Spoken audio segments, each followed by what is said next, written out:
I think the biggest reason for choosing Hong Kong had to do with Hong Kong cinema. At the time we were watching a lot of Hong Kong cinema action flicks and just loved the action, loved the setting. So for us it was just made perfect sense to bring the action, bring an open world game to somewhere that gamers had never been before.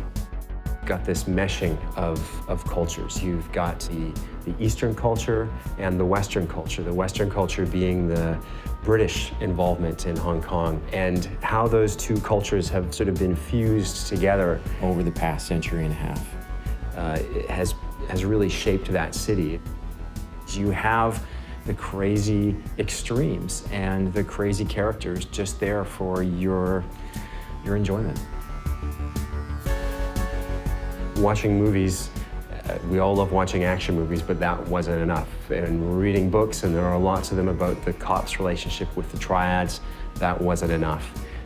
We wanted to go there and experience it and understand not just what it meant to be there, but the elements that they could bring back. For the first time, we experienced the city through the viewfinder of our cameras, so we were just taking photos nonstop.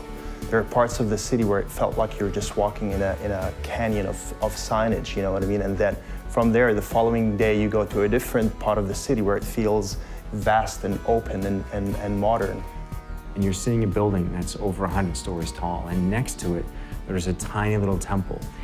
You see guys hanging out on a street corner who look like they were in a street fight, and they were triad guys who actually were in a street fight. The key for us about the triads and about Hong Kong was just how interwoven the triads are into society there. It's not like there's a bad guy that you can point to the whole time. They're part of the fabric. We were really lucky to be able to talk to people on both sides, the police and the triad. We talked to a member of very high up, and I guess you'd call it the Hong Kong Secret Service. He was fascinating to talk to, just in terms of understanding what the threats were in Hong Kong. We talked to a couple of members of the triads as well, who took our writer into some very interesting places. He never felt at risk, but he learned some interesting things.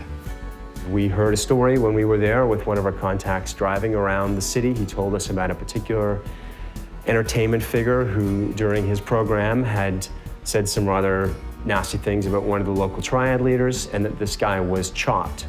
Chopped being the term of being attacked by a triad but left alive. No sooner had he told us the story than we drove around a corner, and he said, well, there he is. And sure enough, there was this guy walking down the street who we passed, who was years after the attack, but very visibly limping and very visibly maimed.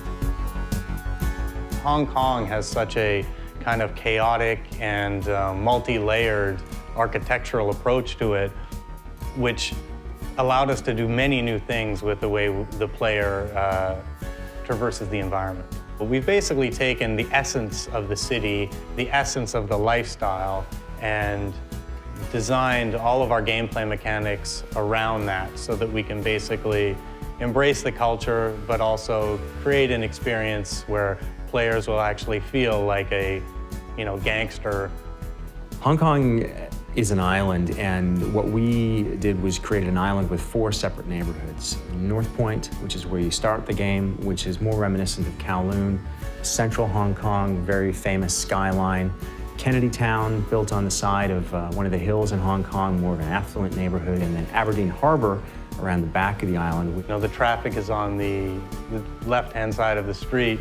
We decided, for the sake of authenticity, that we were going to go with that. We wanted to capture a bit of everything, because really what's unique about Hong Kong is its diversity, and we wanted to capture that diversity. And small things like the tiny alleyways, the cluttered alleyways that feel dingy, foreign, and threatening in some ways. Layers of signage and pipes and wires and hanging laundry. It's a bit overwhelming in the beginning, but then you start slowly getting adjusted to what you're seeing. If you want to spend time just roaming around the island, enjoying the races and the mini games and the events and favors and shopping and all that kind of stuff, then that's entirely there for you to do.